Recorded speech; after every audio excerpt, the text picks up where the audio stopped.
Thank you all for joining us here at I-80 Sports, where today we continue our 32-part 2021 team previews. Today's team, the Toronto Maple Leafs. Thank you all for joining us here again at I-80 Sports.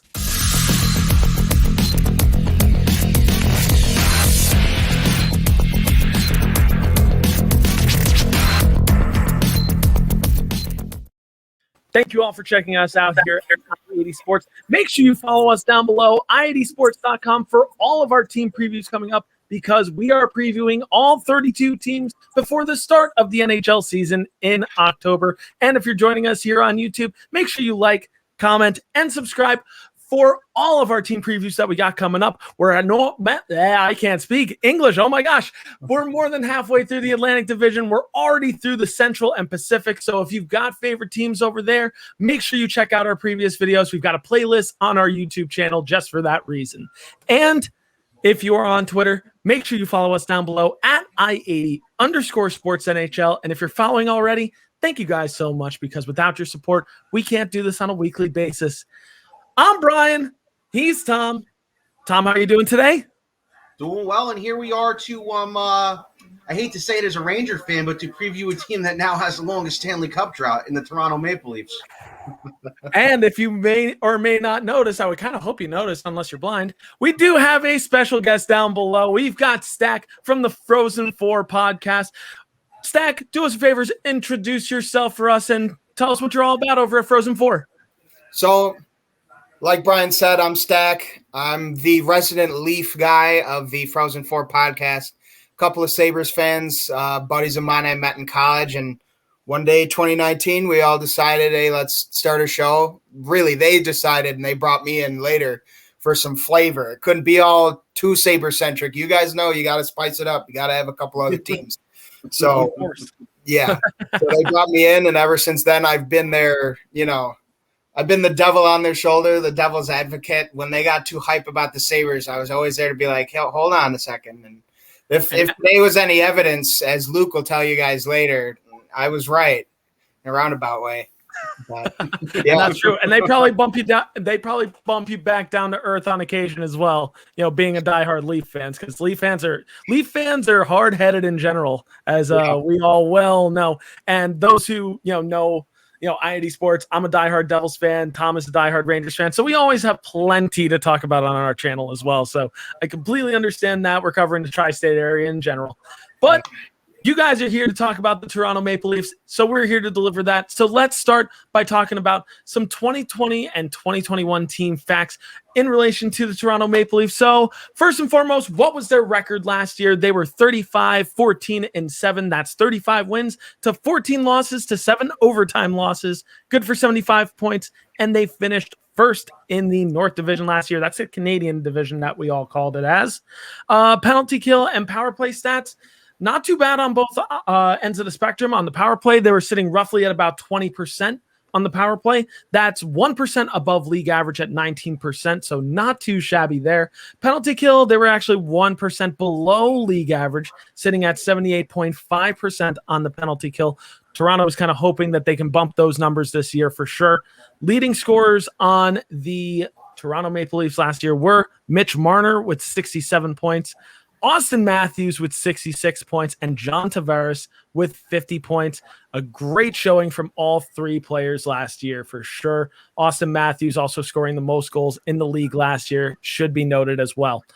Some key additions and subtractions to this Toronto Maple Leafs team. We had some interesting names coming in, interesting names going out. So additions: Alex Biega, Brennan Mennel, Michael Bunting, Carl Dahlstrom, Curtis Gabriel, David Kampf, Peter Mrazek, Michael Amadio. Sorry, oh my gosh, I'm blanking on words all of a sudden. Brett Cini, Andre Kasha, and Nick Ritchie.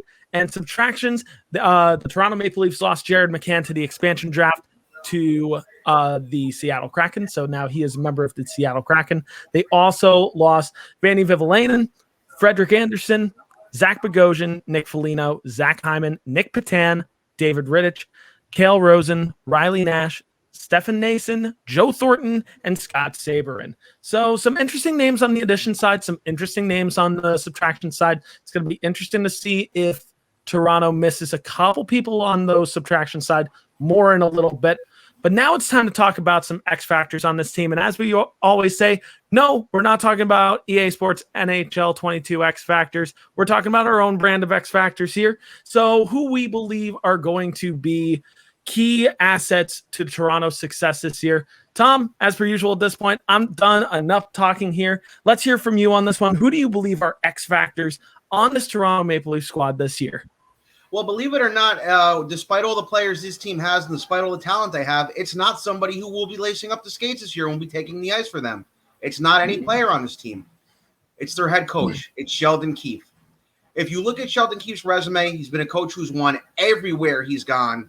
And now he's in Toronto. I know a couple people approached the Leafs about interviewing him for jobs. They wouldn't let him go even when Babcock was there.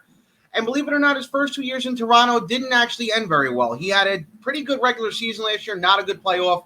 The year before that, I would say, was kind of a wash. If you look in year one, he walked into a room that was pretty much emotionally fractured by the likes of Mike Babcock and his actions. And if you really go into last year, the circumstances last year were like nothing anyone has ever seen before. He didn't really have an offseason to prepare because nobody knew when this season was going to start. And by the time anybody knew, there wasn't a lot of preparation time. He didn't have a full training camp. He didn't have a preseason. Basically, he didn't have the time that a lot of their other coaches have to basically get to know their team, to get to know who they want to play where, to get to know tendencies, to run power plays, to run penalty kills, to run drills, to run practices. He didn't have that his first 2 years. He was thrown into a bad situation in year one that COVID sort of screwed up, and he was thrown into a situation last year that COVID also screwed up. This year, he's finally had a full offseason to prepare. He's finally going to have a full training camp with this group. He's finally going to have a preseason with this group. He's finally going to have the time that he needs to build this team into a team that I still think can be pretty good with him behind the bench. I really am a fan of Sheldon Keefe. I wanted the Rangers to get him when they were doing the rebuild, but they went out and got David Quinn, and, well, thank God he's gone now. But, I'm a big fan of Sheldon Keefe, and I believe that this team can still be pretty good, and I believe that you haven't seen the best out of him yet, and he's going to be behind the bench, and I feel like he will bring the best out of him.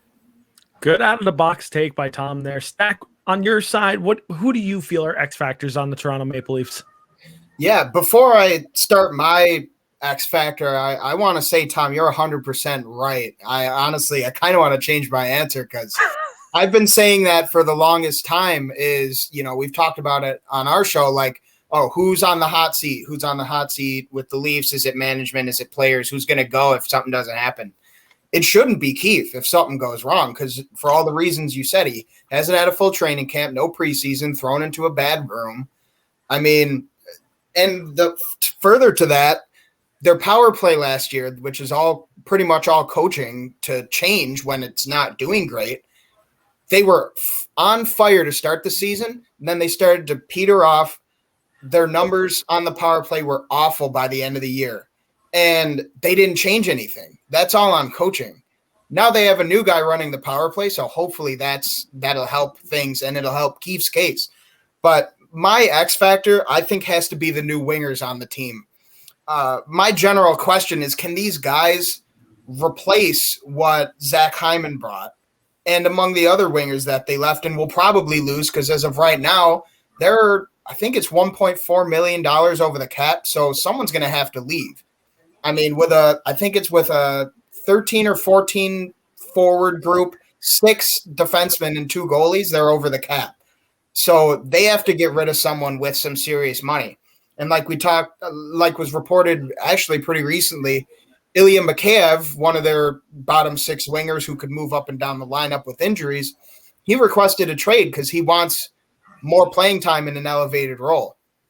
And it doesn't look like he's really going to get that because it looks like Nick Ritchie, Andre Kasha, and Michael Bunting might get that playing time ahead of him. And as far as it goes for me, I like Pierre Engvall more than I like Mikheyev. And he makes less money and objectively, to me, is better. So, my X factor is what can these guys bring? Like, we know Nick Ritchie's brand of hockey is he's tough. He's physical. He's a get in the corners kind of guy. And honestly, Hyman did all that really well, but he disappeared when it mattered a lot of the times.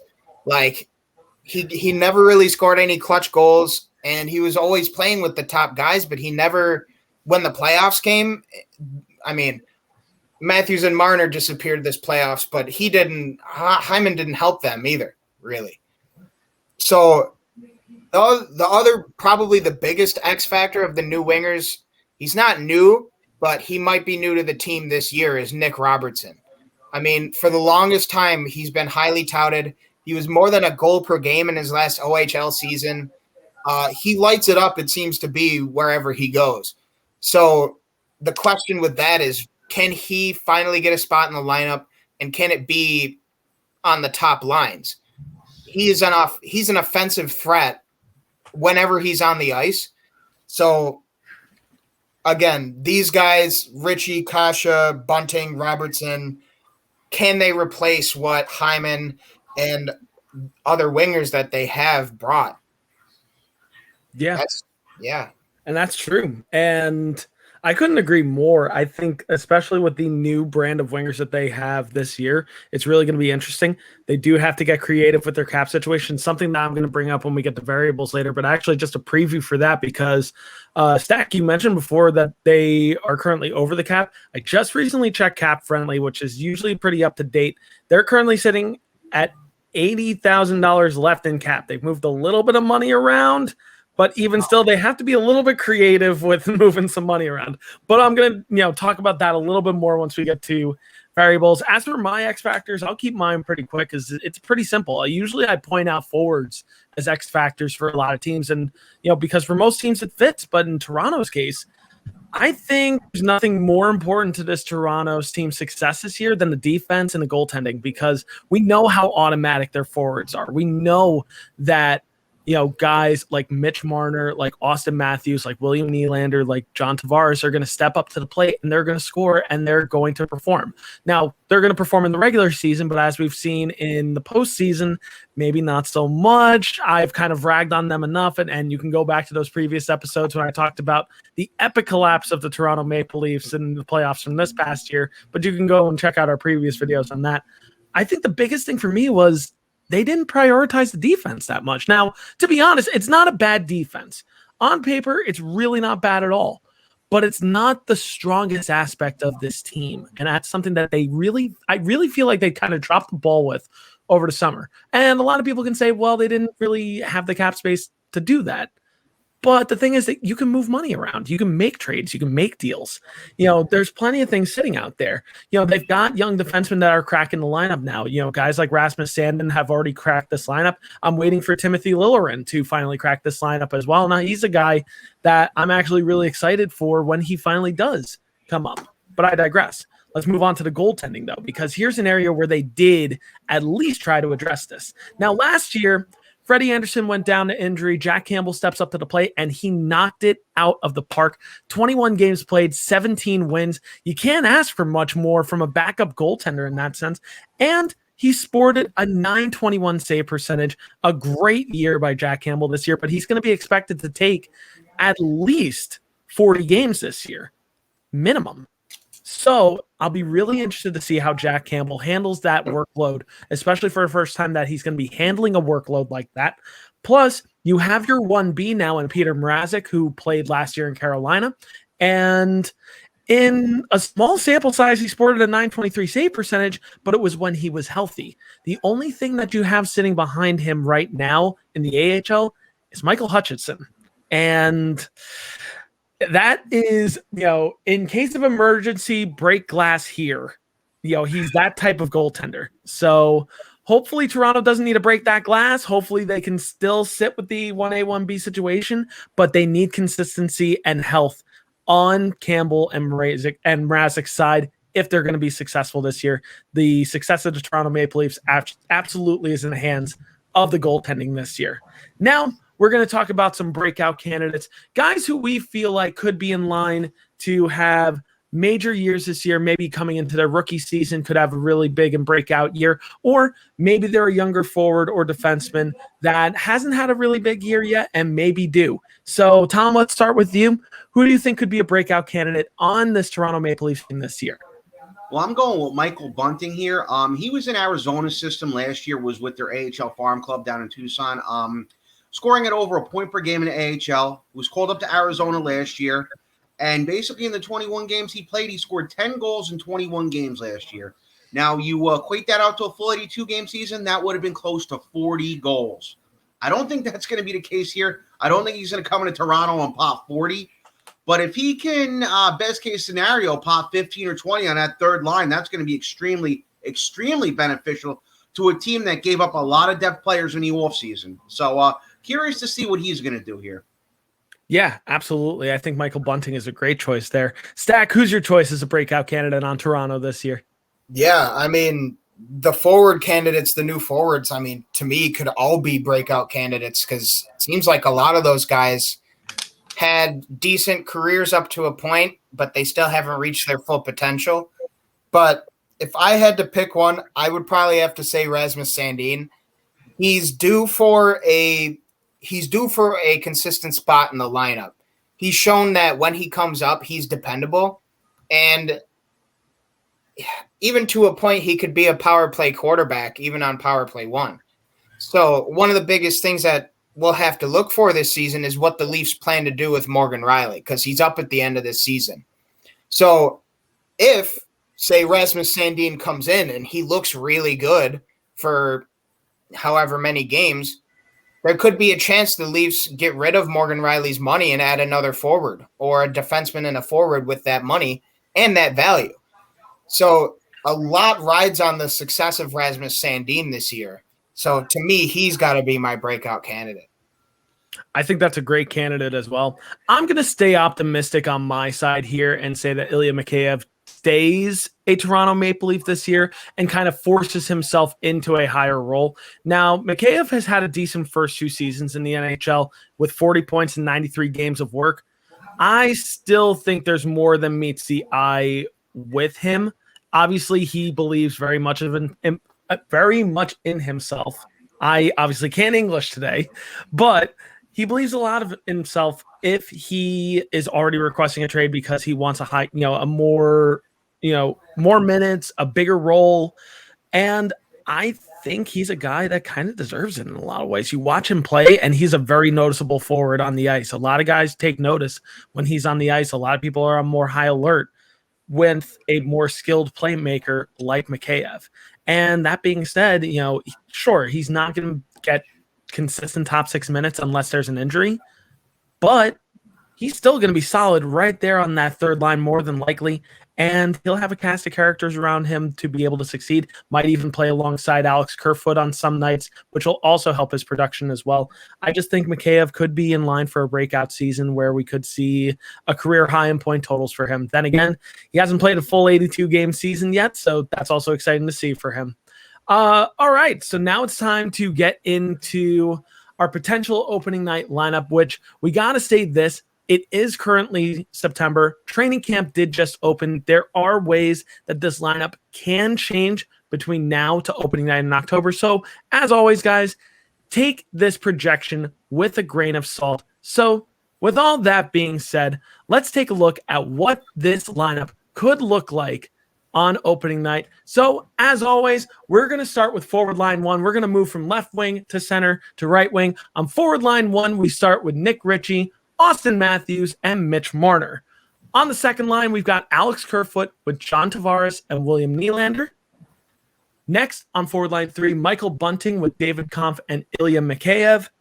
And forward line 4, we've got Wayne Simmons with Jason Spezza and Andre Kasha. Quite a veteran line there, except for Andre Kasha. One thing I do want to mention is there are certain nights where you could see Alex Kerfoot maybe bump down to the third line, play center on that line with Michael Bunting maybe bumping up to the second line. So I should add that as a little bit of an asterisk right here for this projected lineup.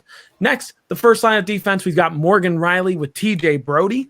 Then the second line of defense, we've got Jake Muzzin with Justin Hull. And on the third line of defense, we've got Rasmus Sandin with Travis Dermott. And lastly, the goaltending, I made it a 1A, 1B situation because I think it could be a 55-45 or even 60-40 split between Jack Campbell and Peter Mrazek. Oh my gosh, pronunciation. But goalie 1A, Jack Campbell, and goalie 1B, Peter Mrazek. So not a bad lineup at all on paper for the Toronto Maple Leafs this year. But As always, we need to talk about some variables with this lineup because there are ways that this lineup can change from now to the beginning of the season. There are ways that this lineup can change from the beginning of the season to the Olympic break, and then from the Olympic break till post trade deadline. So, Tom, let's start with you. Who do you feel? What do you think are some variables on this Toronto Maple Leafs team? Well, right now the biggest elephant in the room is the defense. They've been pushing Morgan Riley as a number one D-man for a while, and that's fine with me. I'm not so sure Jake Muzzin on that second pairing is really the veteran guy they want to lean on and really the guy that Morgan Riley could fall back on. If you ever watch that third Mighty Ducks movie, and I hate to bring this reference, and the first thing he says to the team is, "I know he can score goals. I just don't know if he can stop them." And the D, like I said, this D is just still a huge question mark for me. I like the forward prospects they have, and the guys like Nick Robertson and Rodion Amirov. But I mean, could it possibly be that they move those two, or maybe move Ilya Mikheyev or Michael Bunting sometime this year to bring in another proven top 4 D-man, or maybe a top 2 D-man that they want to play on their second pair? It's just something that throughout the years I would always say at the deadline, everyone said the Leafs look good, and I said I agree that the Leafs look good. They look great up front. They look, I wouldn't say they had a superstar in it, but as we've seen in the past with certain teams that they're built similar to, like the Pittsburgh Penguins that won back-to-back cups. You don't really need a superstar goalie to win a cup. You just need a guy who could stop a couple pucks. And that's just the way it is right now. Maybe that'll change again one day, but that just seems to be the current trend nowadays. But I would always say this team needs to upgrade their D. And right now, they still haven't really upgraded it much. So I'm curious to see what happens this year. And if they're in first place again, or if they're looking like they're going to be a legit cup contender at deadline time, I'm curious to see who they're going to make calls on and who they're going to go after. Yeah, absolutely. And I think you've hit it right on the head there. Stack, I'll let you continue. Variables for the Toronto Maple Leafs. Yeah, and speaking of the trade deadline, my variable has a lot to do with Morgan Riley again. And, well, besides Morgan Riley, it also has to do sort of like with the breakout candidate, Rasmus Sandin. If he does break out, how expendable does that make Morgan Riley? And speaking of makeup of contenders and cup winners the last few years, you see that the formula is there's a great goaltender, maybe not always a superstar, but usually pretty good, can stop a couple pucks. But like you said, there's a number one D-man almost always. Like the Tampa teams, it's Victor Hedman, obviously. With the Blues, Alex Pietrangelo. With the Penguins, Chris Letang. The Blackhawks, Duncan Keith. You could go on and on and on. The Kings, it was Drew Doughty. The Bruins, when they won, it was Chara. Do you guys think Morgan Riley is that number one? And hell, you guys know I'm one of the biggest Leaf fans around. I don't think he is. So my variable is if he returns to, I think it was 2 or 3 years ago now, he had like 72 points and somehow missed out on being a Norris candidate, but he should have been, he was in the conversation for a large part of, I think 2 or 3 years ago. If he can return to that form, they should obviously keep him, even if Sandin's good. But the variable is, if he's not that good and Sandin comes up, what do you do with him? That's going to be mine. Absolutely, and I think it's very true. So now here comes my TED Talk of a variable here, because here's the thing. I addressed it before, and it needs to be addressed here. Toronto's cap situation. It's a nightmare at the moment. According to Cap Friendly, they currently have $80,000 in cap space. Not a lot of wiggle room to actually build a team around. What's even worse, they have $33 million that are currently locked up into just 3 players over the next 4 to 5 years. That's Austin Matthews, Mitch Marner, and John Tavares. Am I saying that you need to trade one of the 3? No, not necessarily. I'm saying more so that when you sink $33 million into 3 players, it doesn't give you a lot of room to build around them. You look at teams that have come before that have been dynasties. You look at a Pittsburgh Penguins team, a Chicago Blackhawks team, a LA Kings team. You're seeing it a little bit with the Tampa Bay Lightning, although they're about to enter cap hell too. But all of those teams had players that were team first mentality. You take a little bit less money than what you're potentially due, just so that way you can have a couple pieces that can be built around you, a support staff, if you will. And where Toronto needs a support staff at the moment, they have Band-Aids. Wayne Simmons is a Band-Aid. Jason Spezza is a Band-Aid. It's not necessarily that support staff that can get you to that Stanley Cup. You have some great young players to be excited about that are coming up. Nick Robertson, Rodion Amirov, Timothy Liljegren are all examples of young prospects with a ton of upside. But as they get older and as they develop, you've got to pay them or you're going to lose them. Right now, the Maple Leafs do not have that ability to be able to pay them if they want to. And, you look towards the future, and the problem is, in this upcoming draft, you have a first-round pick, a second-round pick, and a seventh-round pick in this upcoming draft.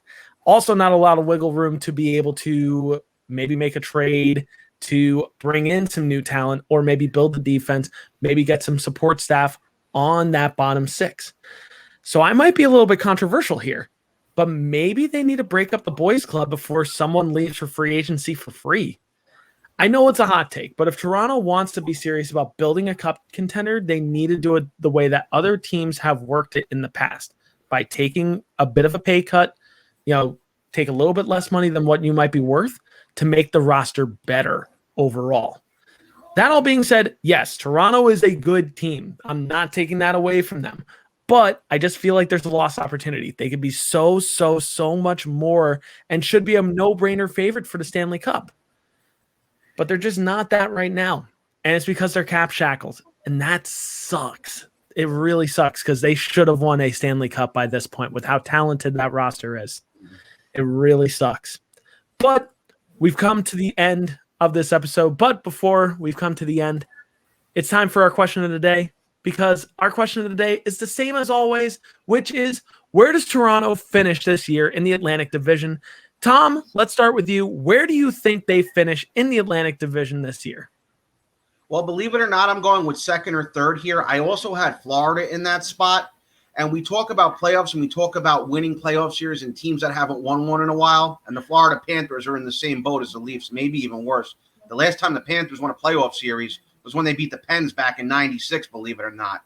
And that's now 25 years ago. So you figure I'm sitting there and just selfishly hoping for a series there between the Leafs and the Panthers, so at least one of these teams can finally get over the hump. I was listening to former Leafs backup goalie Glenn Healy maybe a week or so ago on the Cam and Trick podcast. The interview was recorded maybe a year or so ago, but Glenn Healy said it best. He said once this team can figure out a way to win that fourth game in round one and they can finally get over that hump, there's no telling what they can do, and I am with them on that. So, if them and Florida could meet each other, you never know. They get over the hump versus Florida, and then who knows where they go from there. Maybe the 55-year curse ends at 55 years. You never know. Stranger things have happened. Stack, where do you think Toronto ends up in the Atlantic? So I know, you should gas up your own team every once in a while, but I think I'm past that stage and overestimating them. I think they end up in third in the Atlantic or the first wild card. I know that might be severely underrating them, but I mean, the teams that you think would probably be in front of them, it's probably Tampa. They've kept most of their core together, and they always find a way to add a piece that makes a significant contribution to their lineup in the playoffs and in the regular season. I think they finish ahead of Toronto. First, I don't know. But Florida, like Tom said, they're going to be really good. I mean, adding Sam Reinhart, as Luke will probably talk to you guys about, is great for Florida, but sucks for Buffalo. But that team just got way better. He was severely underrated in Buffalo, and playing with a legitimate center again, maybe he can blossom around a better team. I see them definitely in front of Toronto and Boston. It feels like every year we say, this is the year Boston finally takes a step back, and they never take a step back. So it's been like that throughout history, man. If you look at the Boston Bruins history. Just look at the 1970s. After they lost Bobby Orr, they only went to the finals 2 years in a row. Right.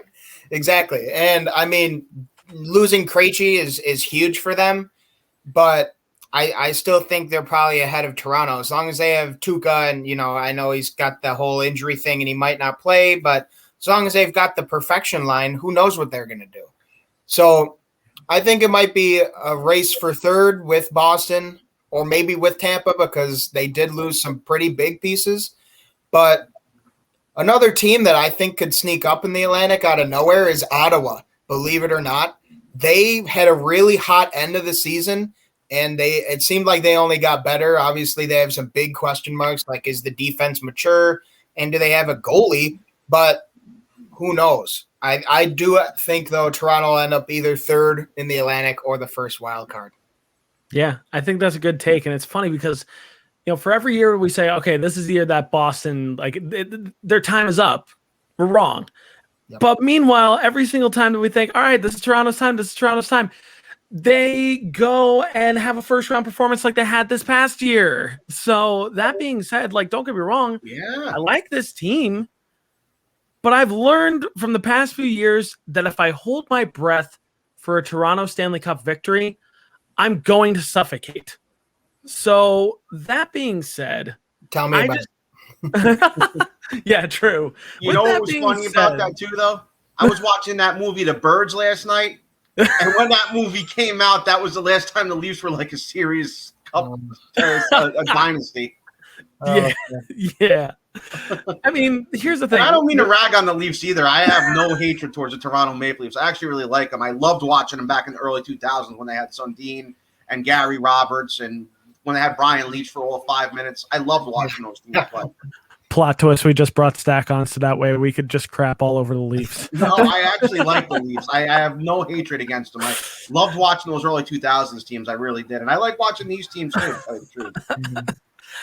But that being said, I just honestly feel like there are a couple teams that are just better than the Leafs at the current moment. I think Florida is a team that's better right now on paper. I think Tampa Bay is still better on paper right now just because I think their core is just a little bit more experienced and a little bit stronger at the moment than Toronto's.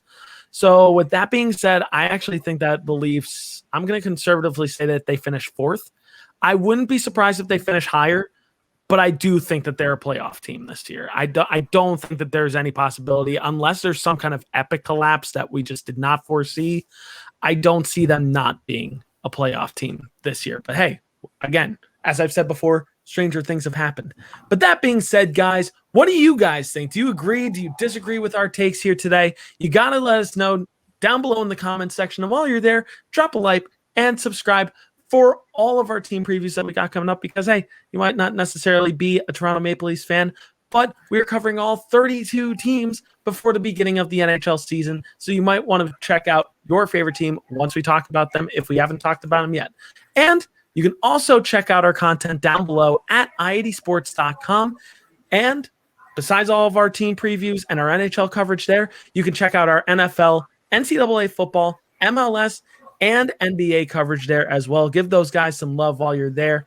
And make sure you hit us up on Twitter at i80_sportsNHL. And if you're following already, thank you guys so much because without your support, we can't do this on a weekly basis. And of course, we got to thank Stack from the Frozen 4 podcast for joining us today. It's been a pleasure as always, my dude. And where can we find you and the rest of your podcast? Yeah, and thank you guys for having me again. This was awesome, and I always love talking to you guys. I love getting your guys' perspective on things. But for our Twitter is, I believe it's at Frozen_4pod. Let me check on that. But you can find us on Facebook because we are the official podcast of NHL News Updates on Facebook. Has over 140,000 likes, I believe. Yeah. So we're there. We post there weekly too. Our Twitter is at Frozen4Pod, FOUR spelled out, not a number. So yeah, we'll be posting there pretty regularly. Heck yeah. You guys got to make sure that you check out Frozen 4 Pod. They run a fantastic podcast over there, and they've got a cast of characters. And with the Buffalo episode we've got coming up as well, you're going to see another one of those cast of characters as well. But it's time to bid adieu, as always, to the Toronto Maple Leafs. But as always, guys, I'm Brian. He's been Tom. He's been Stack. Thank you guys for joining us here again at i80 Sports for our Toronto 2021-2022 team preview.